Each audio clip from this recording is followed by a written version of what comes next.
So just before I start, I just wanted to express a small trigger warning. I am discussing things that have a violent content. If you feel a little bit, are you waving to me? She's pointing at the phone. Oh, not to me. Okay.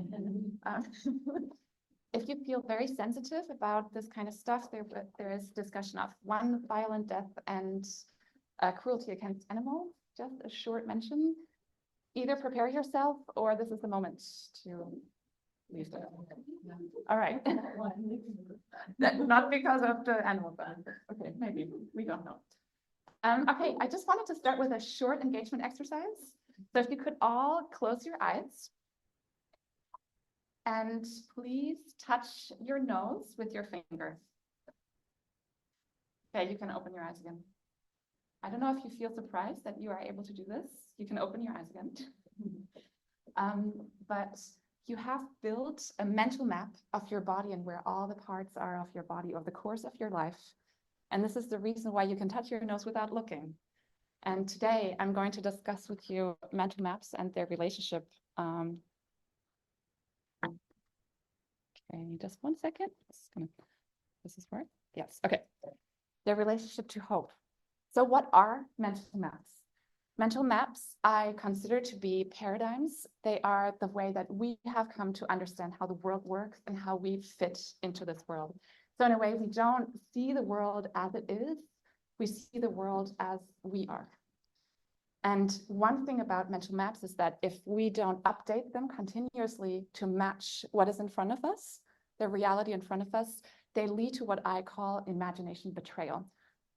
Meaning you start doing wrong actions in comparison or in relationship to what is in front of you, and this can lead to devastating consequences.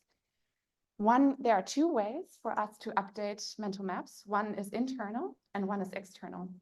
One example is that just prior to understanding that everything in nature is interconnected through Alexander von Humboldt, at least in the Western context, we actually thought that everything in nature is not connected and isolated species and that there's no relationship between them. Alexander von Humboldt was very curious. He went out into the world and discovered the unity and interdependence of all of nature. And this became a new paradigm in ecology and how we understand nature today in environmentalism. So there's a way to update mental maps collectively and individually by exploring, by going out and rewriting them. The other way is by external pressure. So if something in the reality around us happens, we need to adapt our mental maps in order to match whatever is happening. Of course, we will be talking about climate change. Maybe you already have a sense of that. But just to give another example, you can meet William Huskinson. William Huskinson was a parliament member in Liverpool in Great Britain. And he was at the inauguration of the first train that he ever saw in his life in 1830. And unfortunately, at that inauguration, he was run over by that train called the Rocket. So he was standing at the tracks and he saw the crown come in. He wanted to go and greet them. And he crossed the tracks seeing the incoming train. But because his mental model was adapted to horses and carriages, which was the speed of that time, and it wasn't updated to understanding the distance and the time and the speed of something that he had never seen in his life before. So this is one of those examples of he had a perfectly working mental map that helped him cross streets in his time so that he would never be run over by a carriage if he would see it coming on. But as soon as something new was happening, the lack of the update of his mental map led to his death. A little bit violent, I know it's not a great story, but what we can learn from this is that the mental maps and the paradigms that we hold are essential in how we live our lives, and they can have consequences that are fatal. But the really cool thing about them is that they are communicable. So just like Alexander von Humboldt was a single person discovering something new, his writing and his lectures changed the way that the world is seen today. And this is what we can do as well. So today I am claiming in a way that the climate crisis is kind of like this oncoming train. So unless we are collectively updating our mental maps, this train can run us over even though our mental maps seem to work. Another way, because today my talking though is mostly about the context of survivability, I have loved thinking about it as the wilderness about us. So I will be presenting you cases of people that got lost in the wilderness, that have crashed in planes and survived. But in a way, I think climate change is like the wilderness that comes to us and we get lost in the context that we already know in our home world, that sort of turns into an alien world where we don't really know how to navigate it anymore. So to me, the climate crisis is kind of a challenge to the mental maps that we hold now, and it's asking us to update it. And the way that we can do that is through hope. And I'm saying, okay, hope, yes, it's an emotion and has so many different definitions, but mainly today I'm talking about it as a capacity to update this mental map. And of course, I have case studies for this and how we are potentially capable of doing that. In terms of the theory that I've used, I always come back to Ernst Bloch. So I don't know if you know Ernst Bloch, but he's a German philosopher who actually had to flee during the Second World War because he's a Jew. And then when he came back from the United States, he wanted to publish his work, but he was not allowed to because he was under the regime of of East Germany, and he wasn't allowed to publish about his thoughts on hope. So really, he, not just in his thoughts, but also his life, represents someone who kind of lived what it means to hope against hoping, against whatever is in front of you. And these two quotes really kind of stand out to me when we come back to mental maps and what this kind of requires of us. So the first one is, the work of this emotion, hope, requires people to throw themselves actively into what is becoming, to which they themselves belong. The second one is, danger and faith are the truth of hope in such a way that both are gathered in it. So just kind of going a little deeper inside of this, I think the most important part about Ernst Bloch's concept of hope is that it requires work. It's the hardest part of all. I've loved this quote from an environmentalist who says, we must be aware of the seductive hole of hopelessness because it has an answer to everything. Because if we hope there's uncertainty, there will be work, there will be stuff that we need to do.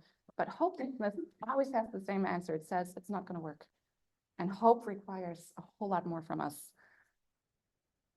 The next one is that it's becoming. So it has a sense of turning away from the old world and turning towards a vision. And it already becomes what it is looking for, even though it still exists within the present that is full of tension and potentially dangerous, which is the second one. There is no reason to think about hope outside of contexts that are hopeless. Like, hopeless times are good times for hope. The ones that are dangerous, the ones that are powerless, where we don't know what else to do, this is the context in which talking about hope really starts to make sense. And it's so important to think about that, because so often people look for context to have hope, but it is the context which elicits it in the end. And the next one, and this is where you meet me most in my development of my hypothesis for the PhD, is that other feelings are gathered in hope. And the hypothesis I'm currently putting together is basically that hope is the end of a ladder of other emotions that you gather together in order to come to a place where you can maintain this type of work and this type of hope. So the question that kind of comes out of that for me is, what qualities and characteristics allow for hope to emerge and be maintained, so that we build a new mental map worthy of the future we want to belong to. So I'm really interested in, okay, what are these ladder qualities that say, you don't just say, oh, I'm just going to be hopeful, but there are different prerequisites that you might have to fulfill or can kind of go on a journey on in order to find hope in specifically really hopeless situations. The lens that I used for that, and I'm still using, is survivability. Actually, the definition of survival surprised me a little bit because it sounds a lot more ordinary than it feels, because it says it's the state of continuing to exist. and not to fail or to be destroyed. So in some way, I love this definition of Lawrence Gonzalez, who I've used a lot in this presentation. He says that survival is nothing more than an ordinary life, well lived in extreme circumstances. So the thing about this is that survival is not necessarily about, oh my God, there's a catastrophe, I need to change. It says whoever we are now must continue and must be good enough in order to survive whatever comes, which is coming back to when Bloch talks about becoming, we already must have that vision inside of us in order to become whatever is coming, right? Why I was also interested in survivability is that looking at extreme situations and why specific people survive them and why others might not reveals specific principles, I think, and that in those extreme situations, those principles emerge, and I think we can apply them to whatever that implies for communication and how to survive the climate crisis today. So in extreme situations, we find something, and I think we can apply it to a larger scale.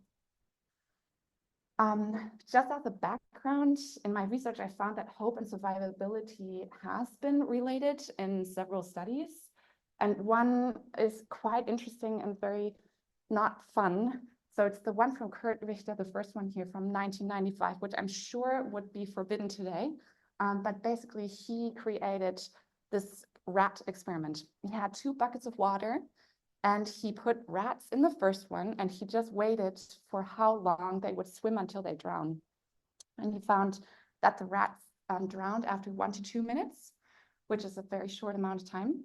And then in the second bucket, he put rats inside, and he fished them out just right before they were sinking down. And then he waited until they recovered, and then he put them back in the bucket and saw what happened. And then suddenly the rats swam for over 60 hours, so almost 3 or 4 days.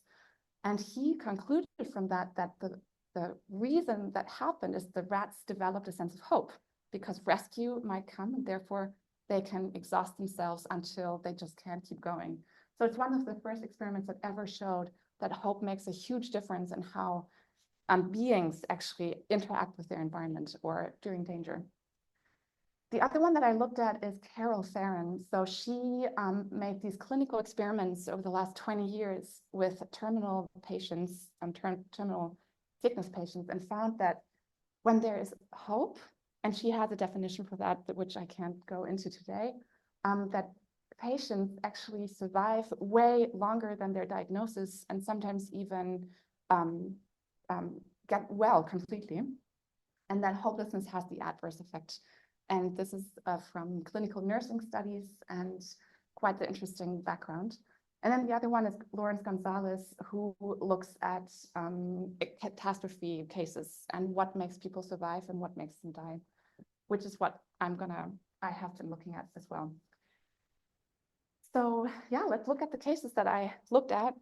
All of them are very fascinating, and I can just kind of give you 2 words about each one. So the first one, maybe you've heard about it, Shackleton's experience in Antarctica, surviving 2 years without a single person of his crew dying after his boat crashed. It's an amazing story, and it was very interesting to read about. Yossi Ginsberg is a man, the one on the right, and he got lost in the Amazonian jungle for 15 days, and after one person already died, but he survived until the end and was rescued. I looked at Debbie Kiley. She was on the Trash Man. It's a boat that sank during a storm, and she and 4 other people survived in a dinghy, but only she and 1 other guy survived ultimately, while the other ones went crazy. I looked at Joe Simpson, who, while he was with his partner on top of a Peruvian mountain, broke his leg and fell almost completely down the mountain into an ice crevasse, and ultimately crawled back to camp against all odds and survived. Lauren Elder, who is a survivor of a plane crash in the Andes. I looked at Steve Callahan, who was adrift for several months on the open ocean after his boat was attacked by a whale, or a whale swam into it. The Robertson family, who survived in this boat for 40 days, after their boat was also attacked by orcas. And then The Winter Journey by absolutely Cherry Garrard. If you've never seen this or heard about this, it's an incredible story and you should absolutely check it out. So all of these have been my case studies that I looked into and wanted to discover what are these qualities that maintain people's hope and what comes out of that. What do they have in common? So the first one is that in every single case, there is an experience of being lost. In academia, there is actually no agreed upon definition of being lost. There are a bunch of them kind of floating around. What we know about being lost is that it's so disorienting that some people die just because they are lost, even though there is no physical reason for it. And Lawrence Gonzalez describes it, and this comes back to the mental maps, is that it's the inability to make the mental map match the environment. So people that die during their experience of being lost typically have an incapacity to update their mental map and keep trying to match whatever's in front of them to their mental map, and as a result of that, perish. The other one is that in all of the cases I looked at, there are almost impossible odds of survival. We can call it a hopeless situation, and of course this is the reason we talk about hope, because in that context it makes no sense. There's immense psychological and physical stress on the people that many didn't survive, but they did, which is the next point, that a lot of these people also experienced other people next to them perishing while they didn't. And they also had a model of that, but also, of course, that's immense psychological stress of experiencing that. And the last one is that they experience a sense of powerlessness. And this is the main thing that happens when catastrophe happens. We experience powerlessness, and we need to make a decision. Okay, what are we going to do with this experience? So Lawrence Gonzalez looks at these different survivor characteristics, and I added a bunch of them throughout my research. And he basically says that these are the characteristics that lead to people surviving incredible catastrophe. I find it quite interesting when you just kind of look over this.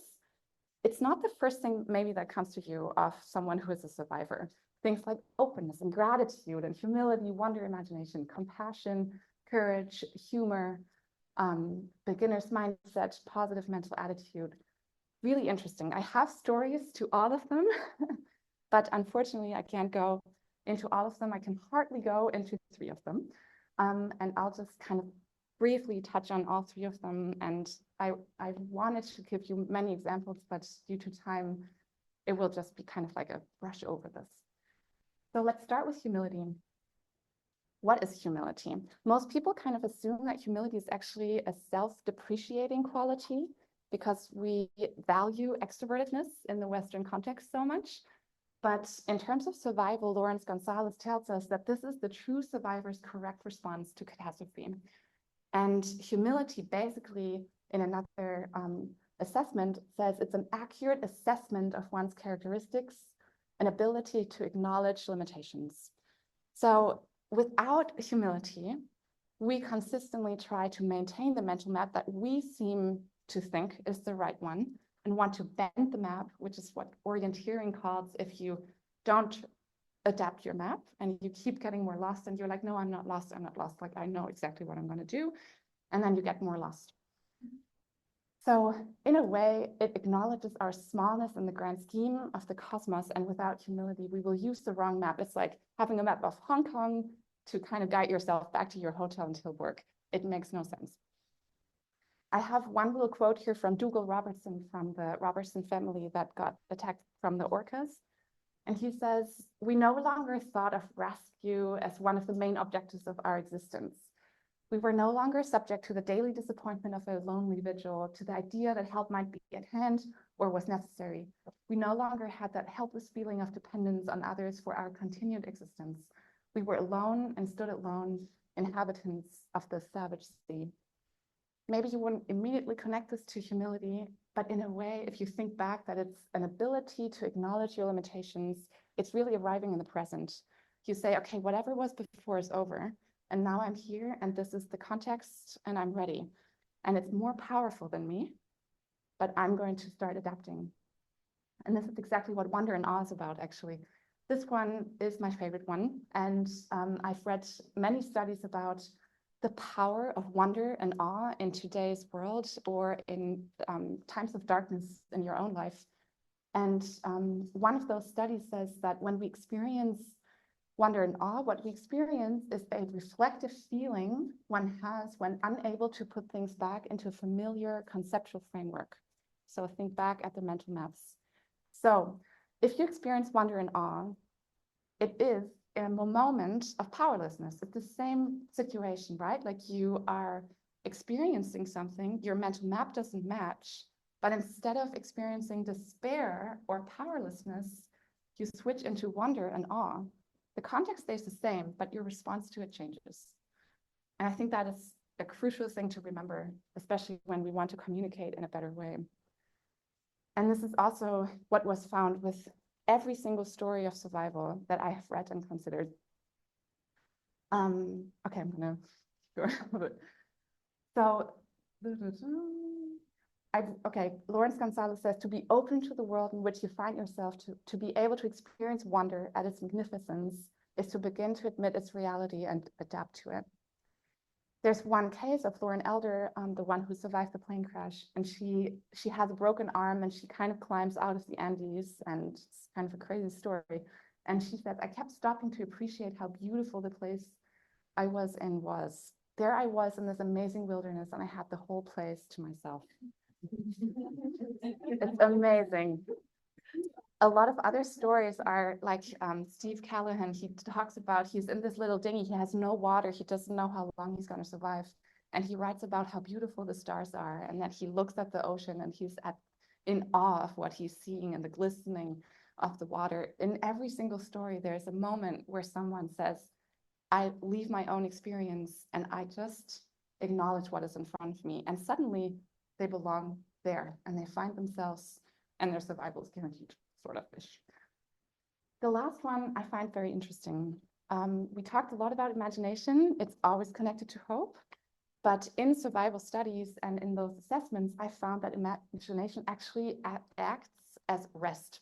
It is a means for someone to escape the situation that is almost unbearable in front of them, to kind of retreat into this larger internal space where they can either imagine totally different things or imagine the vision where they want to come to and belong to. And it is kind of the tethering to something else. This is especially true when survivors wait for rescue, because sometimes their days are just infinitely long while they are just surviving until someone kind of finds them. And their imagination just becomes very important. One of my favorite researchers talks about imagination, and he says that only through imagination do we see actual conditions in light of what is possible. A concrete cognitive capacity as ordinary for humans as nest building is for birds or dam building for beavers. I love that he makes that connection to nature, that imagination isn't something we need to necessarily discover or learn, but it's something innate to us that we do in moments of extremity.